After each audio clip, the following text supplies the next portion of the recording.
చిక్కు కుకింగ్ షోకి వెల్కమ్ అండి. ఈరోజు మనం పులిహోర కోసం చింతపండు పులుసును తయారు చేసుకుందాం. దానికోసం ముందుగా చింతపండును ఉడికించుకొని ఉప్పు వేసి మిక్సీ పట్టుకొని ఉంచుకోవాలి.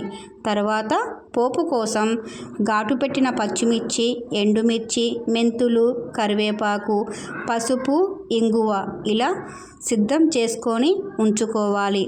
వీడియోలో చూపించిన విధంగా పోపు అంతా ఒకదాని తర్వాత ఒకటి వేయించుకుంటూ తర్వాత ఉడికించిన చింతపండును కూడా వేసి కలియబెట్టాలి. పైన ఆయిల్ వేసి 15 నిమిషాల తర్వాత ఆయిల్ తేలినట్టుగా కనిపిస్తుంది. లాస్ట్లో మిరియాల పొడి చల్లుకొని బంద్ చేసుకోవాలి. ఇది ఆరిన తర్వాత ఒక గాజు సీసాలో ఉంచుకుంటే నెల రోజుల వరకు చెడిపోకుండా ఉంటుంది. అంతేనండి.